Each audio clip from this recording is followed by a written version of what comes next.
Buenas tardes, continuamos con esta serie de conferencias organizadas entre el Seminario de Cultura Mexicana y la ANUIES. El día de hoy corresponde hacer la presentación del libro de Daniel Reséndiz, del doctor Daniel Reséndiz, sobre el rompecabezas de la ingeniería.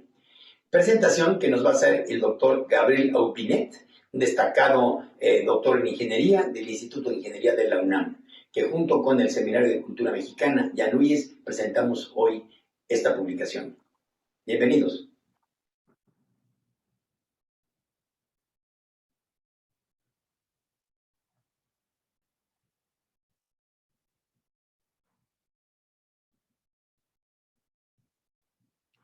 Muy buenas tardes. Pues nuevamente estamos aquí para participar en estos días de la ciencia y tecnología de la ANUIES. Y nuevamente para mí es un honor representar al Seminario de Cultura Mexicana, una institución de mucha tradición desde 1942, que reúne destacados intelectuales, científicos, artistas, escritores, etc.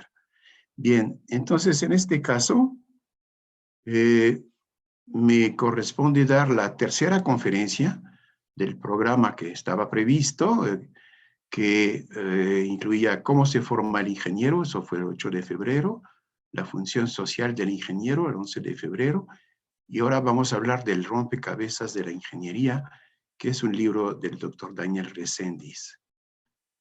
Entonces, esta conferencia se refiere a comentarios al libro El rompecabezas de la ingeniería, que tiene como subtítulo ¿Por qué y cómo se transforma el mundo? Aquí está la portada de este libro del doctor Daniel Reséndiz. Lo que procede, obviamente, es presentar primero el autor, el doctor Daniel Reséndiz Núñez. Lo voy a hacer brevemente. De hecho, esta tarea resulta muy fácil para mí porque el doctor Reséndiz publicó recientemente con el Seminario de Cultura Mexicana un folleto que se llama Personas y vivencias memorables en mi medio siglo de actividad académica. Por cierto que me hizo el honor el doctor Reséndiz de pedirme que escribiera el prefacio, el prólogo de esta publicación. Entonces, en esta publicación, pues, están los elementos biográficos del doctor Reséndiz y encontramos que, pues, ha tenido una trayectoria muy destacada, tanto como investigador, profesor, y también en sus incursiones en la administración del país, ¿no? Bien, entonces podemos destacar que fue investigador en el área de geotecnia, que fue director del Instituto de Ingeniería, ha sido secretario general del CONACYT y director de la Facultad de Ingeniería. Muy bien.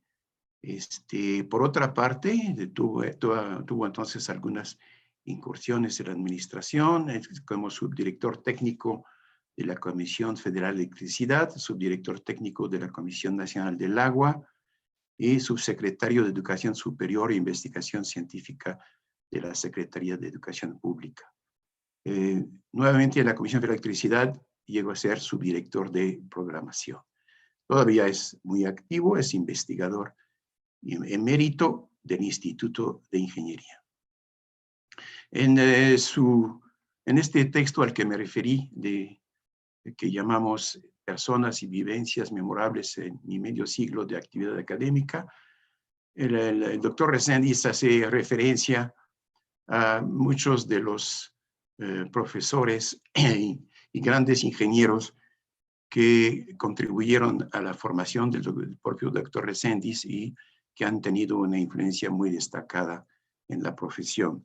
Él se refiere principalmente al profesor Raúl Marsal, del que ya mencionamos en conferencias anteriores en relación con la construcción de presas y el subsuelo de la Ciudad de México, el doctor Emilio Rosenbluth, que además de ser un gran especialista de la ingeniería sísmica, de sus efectos sobre las estructuras, ha sido también un filósofo en cierta medida de la ingeniería. Y finalmente, el maestro Fernando Iriart, que fue un funcionario muy destacado y que ocupó posiciones muy importantes en diferentes administraciones públicas. Bien, entonces vamos a este libro, El rompecabezas de la ingeniería, ¿por qué y cómo se transforma el mundo? Es un libro que he publicado en 2008, la sexta reimpresión es de 2020. Es del Fondo de Cultura Económica, en la serie La Ciencia para Todos, número 215. Es un libro que ha tenido mucha demanda, tiene aproximadamente 400 páginas, y es un libro cuyo título puede parecer un poco enigmático. ¿Por qué el rompecabezas de la ingeniería? Bueno, el doctor Reséndiz nos explica que para abordar cualquier tema, en particular ingeniería, pues que hay que tomar en cuenta que existe una complejidad de que el conocimiento solamente se adquiere formando un mosaico por elementos que se van entendiendo del tema que se estudia, ¿no? Entonces, precisamente en el caso de la ingeniería, él nos propone en su libro diversos elementos que se pueden acomodar para ir formando un conocimiento parcial o tan completo como uno lo desee de lo que es la ingeniería. Como buen ingeniero, los temas en el libro los numeró el doctor Reséndiz, están numerados, y la sugerencia que él tiene es que uno pueda leer temas en forma prácticamente independiente, aunque hay algunas conexiones entre los diferentes temas, irnos formando un mosaico, pues, que nos dé una mejor idea de lo que es la ingeniería. Es un libro de carácter reflexivo y a cierto punto filosófico. O sea, no es un libro en el que uno vaya a encontrar estadísticas de matrículas de las escuelas, etcétera, como las que publica la ANUYES. No, es un libro muy profundo que analiza realmente cuál es el papel del ingeniero, cómo debe formarse, cómo se debe desempeñar y cuáles son las tendencias a futuro del papel del ingeniero en la sociedad. Entonces, está dividido en tres partes. En la primera parte se refiere a los procesos intelectuales de la ingeniería. En los comentarios que voy a hacer no me voy a referir a todos los subtemas que se plantean aquí, pero sí vamos a comentar algunos de esos temas. Y por cierto que para hacerlo voy a aprovechar algunos de las láminas que preparó el propio doctor Reséndiz en conferencias anteriores, además de algunas láminas complementarias. Bien, ¿cómo armar un rompecabezas infinito? Eso ya lo comentamos a partir de elementos del libro. El doctor Reséndiz nos propone formar un primer planteamiento de cómo se puede entender la ingeniería, y uno puede ir directamente a los temas que más le llaman la atención. El quehacer del ingeniero, bueno, él nos explica en qué consiste el trabajo del ingeniero, nos habla de los métodos de la ingeniería, nos habla de un concepto que siempre resulta un poco enigmático, que es el juicio profesional, pero que es muy importante en la profesión del ingeniero. Nos habla de que la razón no basta, se tiene que complementar con otras capacidades del ingeniero. Y nos habla de la formación de ingeniero, tema que ya tratamos en la primera conferencia de esta serie de 3, pero en este inciso 6 se da una visión bastante analítica y filosófica de lo que debe ser la formación del ingeniero. Correcto. Entonces empezamos con algunas de las ideas que se presentan de forma reiterada en el libro, que creo que son de las más importantes. Habla, por ejemplo, de los procesos intelectuales de la ingeniería, que son los que se tienen que aprender en el proceso de formación, Y entonces hace una analogía muy interesante entre lo que es la medicina y lo que es la ingeniería.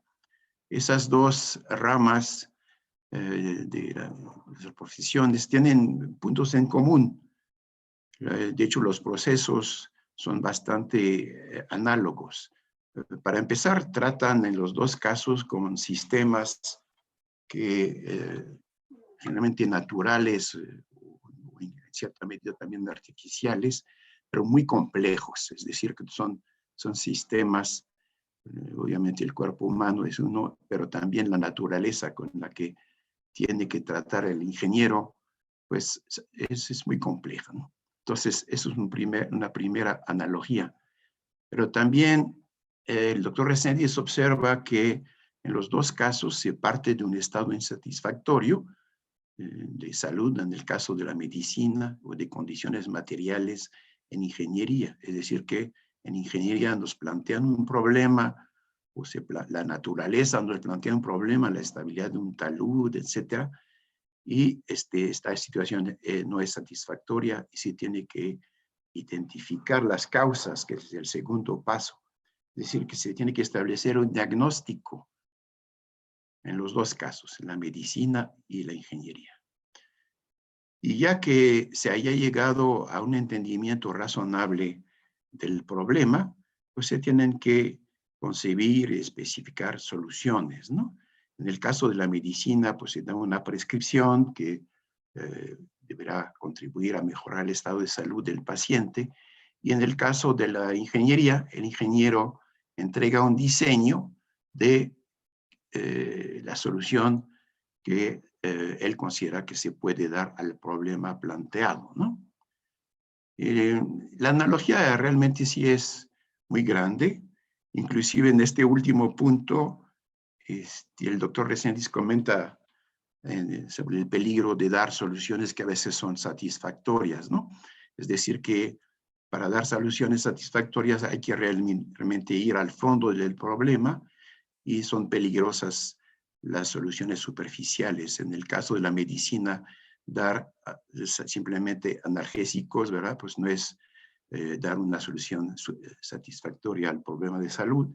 Y en el caso de la ingeniería también tenemos soluciones así equivalentes, resanar las construcciones dañadas por sismo o usar las que a veces llamamos irónicamente las pinturas antisísmicas, pues tampoco es satisfactorio. O sea, sí existe un paralelo bastante estrecho entre las dos especialidades, aunque también hay diferencias. Por ejemplo, el doctor Reséndiz menciona que la población en general está más, conoce más el proceso que sigue el médico, porque lo vive directamente, que los procesos que sigue el ingeniero, que para el público en general realmente no son conocidos, ¿no? Bien, entonces ya vimos que un paso importante en la ingeniería es el diagnóstico, similar al que hace el médico. ¿Y en qué consiste? Bueno, pues eso lo analiza con bastante detalle el doctor Reséndiz y nos señala que primero se hace una conjetura acerca de la naturaleza del problema y luego se valida esta inferencia, ¿no? Entonces hay una primera etapa realmente cualitativa, se elige una teoría general que puede explicar el problema y una segunda etapa cuantitativa que consiste en verificar si la teoría general predice lo observado en el caso específico. Si el resultado es satisfactorio, se acepta el diagnóstico, si no, se repite el ciclo. Entonces, para poder llevar a cabo este establecimiento del diagnóstico, la primera se tiene que hacer por abducción, es decir, que una inferencia tentativa para atribuir el problema, relacionar el problema con cierto marco teórico general. La segunda etapa sí se tiene que hacer por deducción, es un razonamiento ya más riguroso. Entonces, para poder establecer este diagnóstico, pues es necesario que el ingeniero cuente con una formación en ciertas teorías científicas, pero también conocimientos empíricos. Eso también, lo de los conocimientos empíricos, es una característica que comparte con el médico y quizá no tanto con los científicos, ¿verdad? Es decir, que en ingeniería el objetivo es resolver un problema, no es necesariamente mejorar el conocimiento. Entonces se puede aprovechar la experiencia. De hecho, durante muchos siglos, la ingeniería se apoyaba básicamente en lo empírico y hay que tener un conocimiento de esta experiencia que existe, ¿no? Luego se procede, entonces, como ya se dijo, por abducción. Tiene que tener una cierta capacidad para lidiar con la incertidumbre. Este tema lo trataremos un poco más a detalle al final de esta conferencia, porque está tomando cada vez más importancia en ingeniería. Existe la tendencia en hacer explícita la incertidumbre, no dar una falsa seguridad de que los diseños están a prueba de cualquier evento, sino que reconocer explícitamente que hay algunos factores que pueden afectar su validez y dentro de qué límite. También se requiere entonces la capacidad de deducción. En el libro también aborda el tema de cómo se forma un ingeniero. Esto también lo discutimos en la primera conferencia de esta serie. Y aquí podemos ver que el doctor Reséndiz coincide de forma muy importante con lo que ya comentamos. Él dice, hay una larga tradición de la formación del ingeniero, ha cambiado el cómo, no el qué ni el por qué.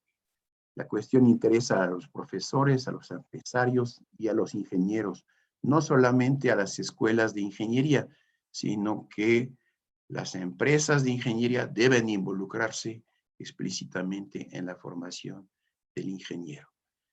Nos dice el doctor Reséndiz que la historia enseña que hay ingenieros desde hace milenios, pero que las escuelas de ingeniería existen solamente desde hace pocos siglos, ¿no?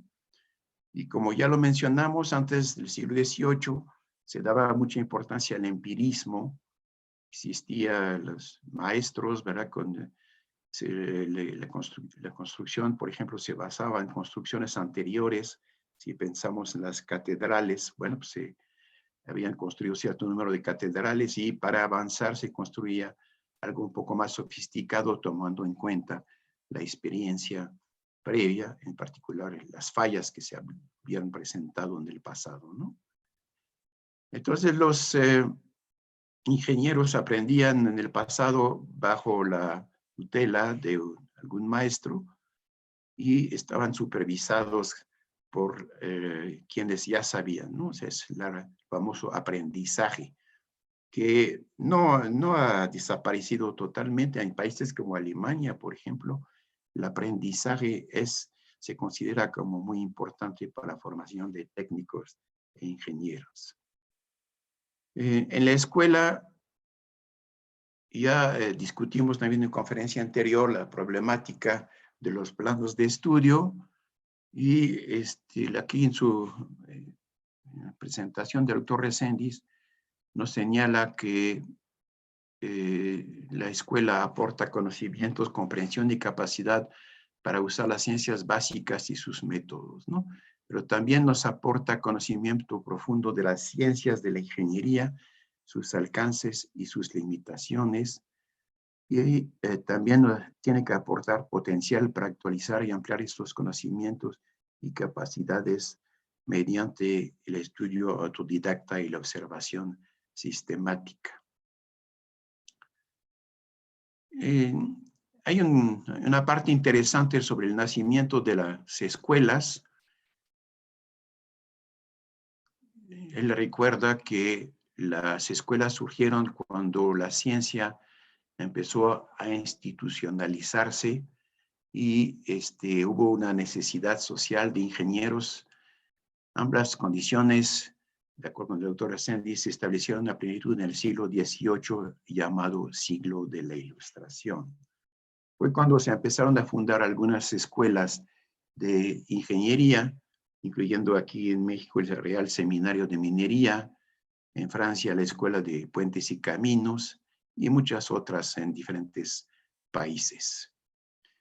Y desde entonces la formación de ingenieros se hace en 2 etapas sucesivas, en la escuela, en la práctica tutelada o supervisada. Esto el doctor Reséndiz lo reitera, es decir, que contrariamente a lo que opinan algunas personas, la formación del ingeniero no se hace 100% en la escuela, o sea, eso no es posible. Tiene que haber una formación equilibrada entre la escuela y la práctica tutelada o supervisada dentro de la empresa. Bien, las escuelas de ingeniería, pues hay bastantes, ¿verdad? Las ANUYES tienen las estadísticas del número grande de escuelas que existen de ingeniería que existen en México. De hecho, México es un país que produce un número respetable de ingenieros. Creo que está en los 10 primeros países en el mundo que producen ingenieros, aunque aparentemente existe una demanda todavía insatisfecha, ¿no? Ahora, hay escuelas y escuelas, y eso el doctor Reséndiz lo señala claramente. Por ejemplo, le preocupa que existan escuelas que no usen las mejores formas para enseñar y que hasta en ciertos casos extremos pueden ser simples mecanismos de distribución de credenciales, ¿verdad? Sin pensar en lo que puede encontrar uno en internet, ¿verdad? Que a veces se pueden hasta comprar diplomas. Bueno, existen escuelas que por la formación superficial que dan, casi están en esta condición. El aprendizaje de los ingenieros en la práctica es tan importante como antes, pero no tiene visibilidad social. En consecuencia, suele achacarse a las escuelas de ingeniería deficiencias que no son suyas. Por ejemplo, que sus recién egresados desconocen el ambiente y las prácticas laborales, carecen de conocimientos y habilidades prácticas, no son capaces de trabajar en equipo y carecen de juicio profesional. Bueno, pues precisamente esos temas son los que deben aprenderse dentro de la empresa, ¿no? No se le puede pedir a un joven estudiante que acaba de dedicar varios años a estudiar las ciencias básicas y las ciencias de la ingeniería, que esté familiarizado con el medio de trabajo, con las prácticas laborales, sindicales, por ejemplo, etcétera, y que no tenga experiencia o precisamente empieza a trabajar para adquirir experiencia, ¿no? Entonces, esta confusión hay que evitarla.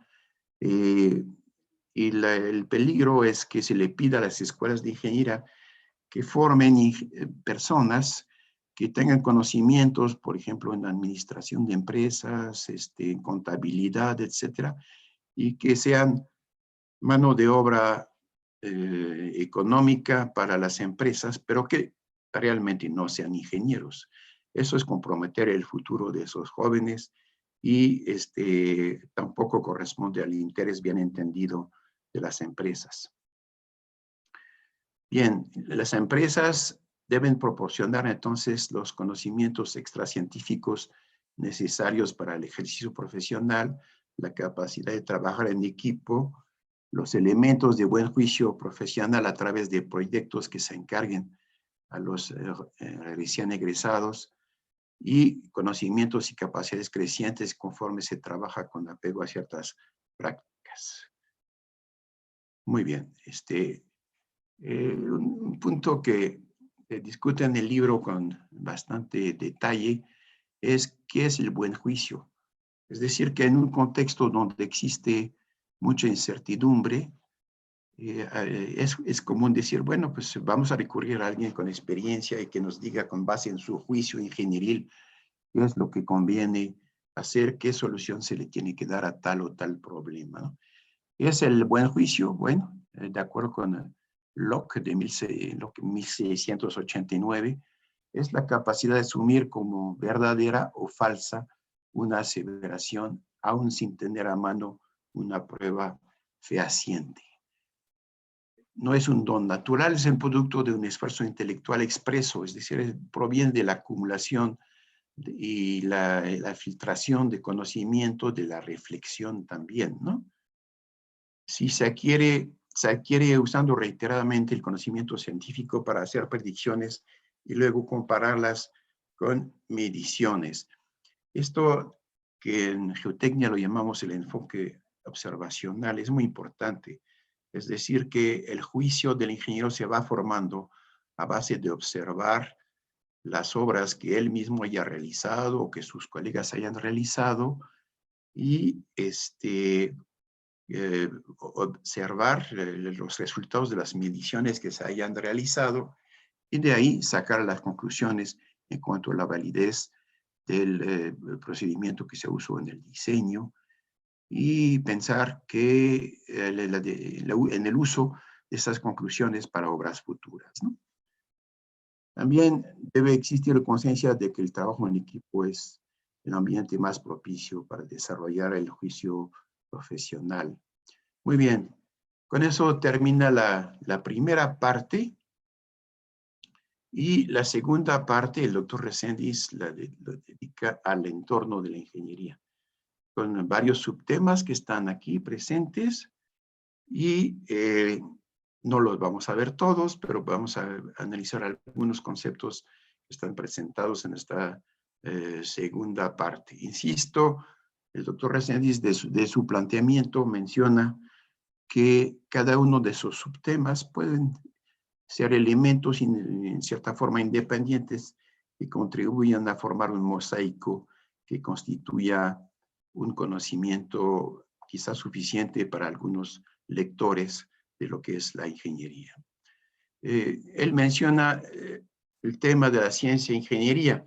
En una conferencia anterior mencionamos que existe una diferencia entre ciencia e ingeniería.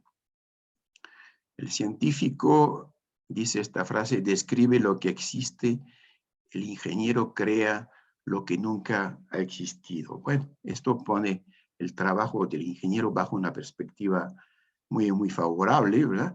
Y ya hemos comentado que en realidad esta frase contiene ciertas aproximaciones. Muchas veces el científico contribuye a las aplicaciones y el ingeniero también se interesa en el conocimiento científico, pero bueno, sí contribuye a definir la diferencia entre ciencia e ingeniería. Por ejemplo, en ingeniería ya hemos mencionado que hay un lugar para el empirismo, es decir, que las soluciones que va a dar el ingeniero van a ser basadas principalmente en el conocimiento científico, que es cosa que comparte con el científico, pero también puede darse su lugar a la experiencia. Hay unos casos en geotecnia muy conocidos del uso del empirismo, por ejemplo, para calcular el empuje sobre estructuras como muros de contención, por ejemplo, estructuras subterráneas, pues podría ser, por ejemplo, el cajón del metro, etcétera. Bueno, durante muchos años, y creo que todavía se hace, se han usado resultados empíricos. Por ejemplo, los de Ralph Peck. Ralph Peck fue un gran ingeniero de la geotecnia que trabajaba en Chicago y publicó unos diagramas de empujes de las tierras sobre las obras sepultadas, como túneles o muros más bien, y lo que publicó fue lo que él midió nada más, o sea, es decir, que para determinado tipo de suelo, él pudo decir, bueno, pues existen mediciones de esas presiones y formó inclusive una envolvente de esas presiones y propuso esta aproximación como un método de diseño que se ha usado muchísimo, ¿no? Eso es empirismo puro que obviamente actualmente se refuerza con análisis más basados más en la ciencia, o por ejemplo en métodos numéricos que han venido a reforzar esas recomendaciones empíricas dadas por el ingeniero. Reiteradamente, el doctor Reséndiz en su libro insiste en una consideración que ya había hecho el doctor Rosenbluth, que dice, el ingeniero no es ni artista ni científico, O sea, no es artista porque usa mucho la racionalidad, no solamente la espontaneidad, los sentidos. Tampoco es científico porque no solamente se interesa en el avance del conocimiento, sino en las soluciones de problemas prácticos. No es técnico porque no usa una rutina, un manual, alguna técnica ya conocida y le aplica a ciegas, que sería más bien el caso de un técnico. Es un profesionista al servicio de la sociedad. Y esto es muy importante, al servicio de la sociedad y no solamente del cliente. Es decir, un ingeniero que se ajusta a las solicitudes del cliente, que a veces no son racionales ni necesariamente éticas, ya deja de ser un ingeniero, ¿no? El ingeniero está al servicio de la sociedad en su conjunto. Él debe preocuparse de la seguridad, de la economía también, y eso le va a gustar al cliente, pero tiene objetivos mucho más elevados que el de resolver solamente el problema de una persona. Eso es muy importante y creo que es una idea que se encuentra a lo largo de todo el libro, es decir, que el ingeniero es una persona que debe pretender a aspiraciones muy humanistas de alto nivel y no debe ser un simple ejecutor de algunas acciones para beneficio de la sociedad. La tercera parte se refiere al contexto de la ingeniería, habla de la tecnología y los valores sociales, los sistemas sociotécnicos. Eso algo vimos en la segunda conferencia relativa a la función social del ingeniero. Y hay un punto que menciona él y analiza con detalle, que es la incertidumbre y su manejo. Ese es un tema que vale la pena detenerse un poquito. Lo inevitable es la incertidumbre, nos dice el doctor Reséndiz. En efecto, la incertidumbre es inherente a la naturaleza. El mundo no es determinista, más aún en ciertos aspectos de la física, ¿verdad? Como la física cuántica, ¿no? Pero en forma general la naturaleza es compleja y no se puede predecir con tanta facilidad tal o tal evento que ocurre en la naturaleza, ¿no? Y también la incertidumbre es inherente al conocimiento, es decir, de los modos de inferencia lógica, las conjeturas de inducción, siempre se hacen con cierto grado de incertidumbre, ¿no? La deducción, por lo contrario, esa es la participación de las matemáticas, ofrece certeza absoluta. Entonces vemos que el ingeniero maneja a la vez modos de inferencia que son inciertos y también las matemáticas para la deducción con el rigor matemático. Muy bien. También la incertidumbre surge de la diferencia entre el conocimiento universal y personal, que son ambos imperfectos. Entonces, una consecuencia para el ingeniero es que tiene que tomar decisiones pese a las grandes incertidumbres y debe ponderar información y métodos diversos, debe reconocer y manejar racionalmente la incertidumbre y su principal herramienta es lo que hemos mencionado, su buen juicio profesional. Entonces, esto de la presencia de la incertidumbre en la ingeniería ha tenido un cierto auge en los últimos decenios y especialmente en México, ¿no? Inclusive en diferentes instituciones aquí en México o en otros países ya se dan clases formales de cómo manejar la incertidumbre, que por cierto es el título de uno de los libros del doctor Rosenbluth. Algunos de los defensores de las técnicas para tomar en cuenta la incertidumbre dicen, ya es hora de dejar de equivocarnos con precisión y empezar a tener vagamente razón. Esta frase es un poquito provocativa, pero sí es cierto que a veces, por falta de conciencia del problema de la incertidumbre, se presentan resultados de cálculos, por ejemplo, de ingeniería, con una precisión totalmente ilusoria, ¿no?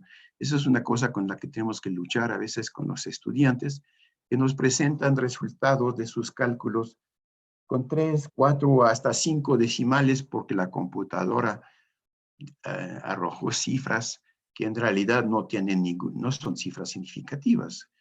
Por ejemplo, en mecánica de suelos, pues con una decimal o 2 decimales, generalmente tenemos más que suficiente. A veces basta con tener el orden de magnitud para poder tomar decisiones, que el caso de la permeabilidad, por ejemplo, que tiene variaciones logarítmicas impresionantes, ¿no? Entonces, dejar de equivocarnos con precisión, no engañarnos con la precisión utópica que pueden tener algunos de los cálculos y empezar a tener vagamente razón, es decir, tomar en cuenta explícitamente la incertidumbre y definir resultados dentro de un cierto intervalo en el que podamos garantizar que la solución correcta se encuentra con una probabilidad suficientemente alta, ¿no? Esa es la filosofía de las técnicas que se están enseñando actualmente para tomar en cuenta la incertidumbre. En mi caso personal, por ejemplo, estoy dando un curso en la división de posgrado de ingeniería que se llama Evaluación de Riesgos y Confiabilidad en Geotecnia. Es decir, cómo tomar en cuenta la incertidumbre explícitamente en la geotecnia. Quisiera dar simplemente un pequeño ejemplo. Aquí tenemos unos cortes del subsuelo en una parte del Valle de México, ¿verdad? Entonces, ¿en qué representan esas gráficas? Bueno, aquí se representan los resultados. Es un corte estratigráfico, es decir, corte hasta cierta profundidad. Aquí estaría la profundidad, que puede ir a, por ejemplo, 50 metros, y esa es una distancia horizontal, ¿no? Bien, entonces, generalmente para conocer el suelo se realizan sondeos como este, ¿no? Y se obtiene cierto parámetro que puede ser el contenido de agua, la resistencia, muchos parámetros que permiten hacer una caracterización del subsuelo. Pero eso lo tenemos y lo podemos hacer solamente en un número limitado de sondeos. Por ejemplo, en esta gráfica tenemos 2 sondeos, ¿no? Bien. Entonces, uno puede decir, bueno, aquí saben qué hay, ¿no? Qué tipo de suelo tienen, pero en el resto de la masa de suelo, pues existe una incertidumbre considerable asociada a la naturaleza muy heterogénea del terreno, ¿no? Muy bien. Bueno, pues últimamente existen técnicas que permiten interpolar entre los sondeos, es decir, ver qué estratos nos va señalando los sondeos y cómo hacer una estimación de cómo varían las propiedades en el espacio. Eso se llama geoestadística, es una forma de manejar la incertidumbre respecto a la variación espacial de las propiedades de los suelos.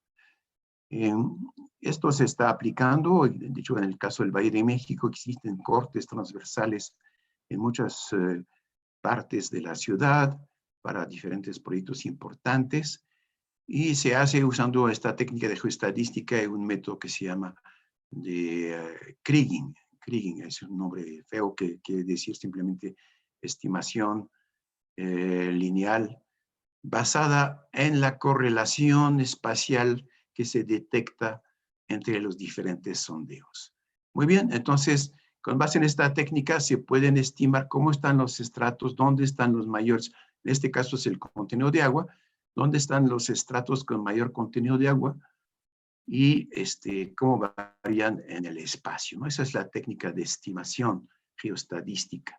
Pero vemos que la geoestadística nos da también, y nos pasamos a la gráfica de abajo, una estimación, ahora sí, del error de la evaluación que hacemos. O sea, esta gráfica, pues, Cuando coincide con los sondeos, pues es 100% confiable, pero tan pronto nos alejamos de ella, pues se va perdiendo la confiabilidad, es decir, los resultados cada vez son más dudosos, ¿no?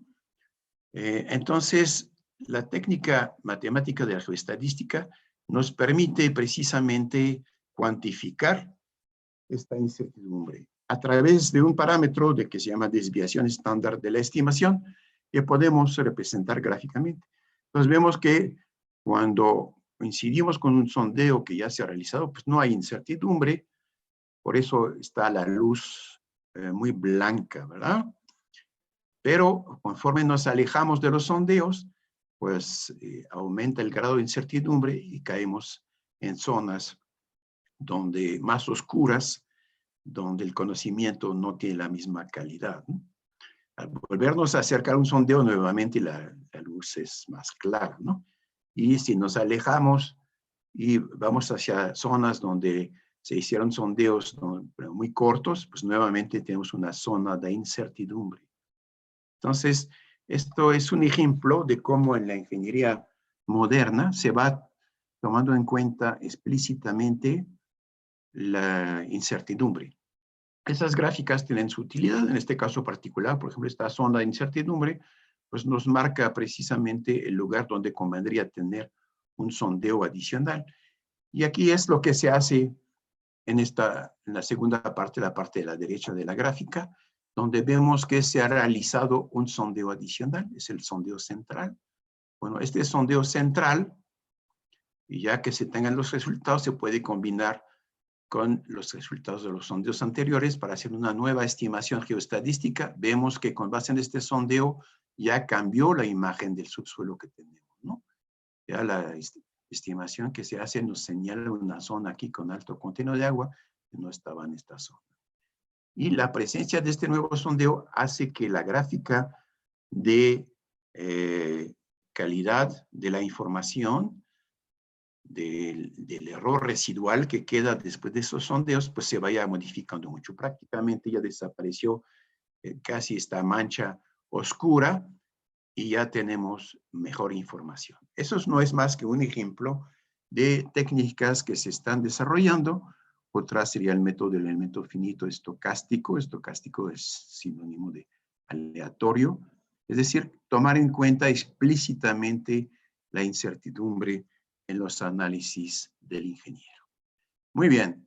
Entonces, ya recorrimos el libro del doctor Reséndiz, vimos algunas ideas fuertes de que contiene este libro, y el mismo doctor Reséndiz, a pesar de que su libro no tiene conclusión, en su libro, en sus presentaciones de este mismo libro, insiste en lo que en su opinión es la misión del ingeniero.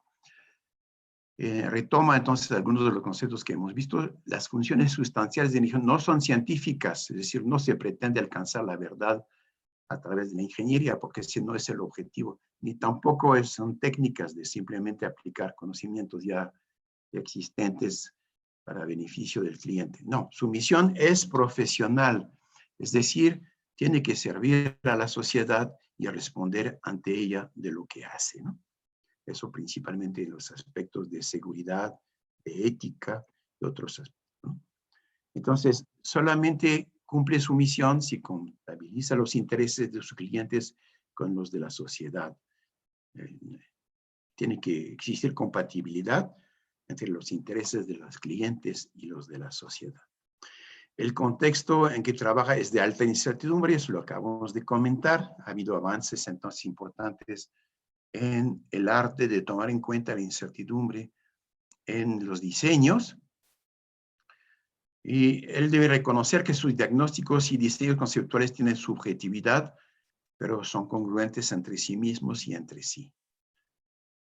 Por todo ello, el atributo más valioso de un ingeniero es su buen juicio.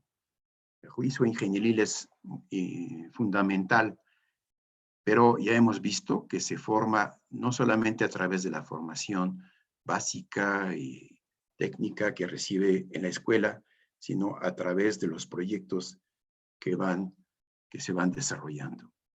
Y eso es muy variable de una especialidad a otra. Por ejemplo, Si comparamos un ingeniero estructural, bueno, quizá pueda calcular una trave, ¿verdad? Saliendo de la escuela, porque eso ya se lo enseñaron, y pues es aplicar una metodología más o menos bien establecida. En el caso de la geotecnia, es decir, estudio de los suelos, de los problemas de mecánica de suelos, generalmente se requiere una experiencia bastante mayor, porque los problemas son más complejos, hay que tener sensibilidad a aspectos que no necesariamente se enseñan en la escuela, y se tarda, un ingeniero de geotecnia generalmente tarda un poco más en desarrollar su juicio ingenieril. Bien, todo esto el joven ingeniero lo constatará él mismo en la práctica, pero es mejor que la escuela lo advierta de que será un ingeniero cuando haya pasado las 2 etapas de su formación. Es decir, no porque se le entregó un diploma en una ceremonia emotiva, ¿verdad?, de graduación, ya debe considerarse como ingeniero. No, al salir de la escuela con su diploma, empieza la segunda etapa de su formación, que va a ser rozarse con problemas prácticos y aprender de sus colegas para ir formando su juicio ingenieril. Sin embargo, también debe tomar en cuenta que lo que enseña la escuela es indispensable para aprender en la práctica. El doctor Díaz de Cosillo preguntaba, ¿uno puede aprender a ser ingeniero solamente en la práctica? La respuesta debería ser categóricamente de no. Si uno no ha hecho el esfuerzo de pasar por las matemáticas, la mecánica del medio continuo y otras ramas de las ingenierías básicas, entonces definitivamente va a ser muy difícil que desarrolle la habilidad de ingeniero, ¿no? Muy bien, entonces esto presenta solamente algunos aspectos del libro del doctor Reséndiz. Es un libro extenso, ya les mencioné, como cerca de 400 páginas, que cubre muchísimos temas y es una obra de referencia para todas las inquietudes que pueda tener un lector que se interese en la ingeniería. Debo señalar también que el doctor Reséndiz publicó recientemente con el Seminario de Cultura Mexicana otra publicación que también llama mucho la atención. Es la ingeniería y su función social, que parece ser un subtema del libro anterior, pero sí, pero en este folleto aborda temas adicionales muy interesantes. Quizá uno de los que más llama la atención es el de la pregunta que se indica aquí. ¿Puede asociarse un valor económico a la vida humana? Bueno, la respuesta que propone el doctor Reséndiz, la respuesta es que sí, dependiendo de las circunstancias, sí se puede asociar un valor económico a la vida humana, y este valor económico se tiene que tomar en cuenta en el diseño ingenieril.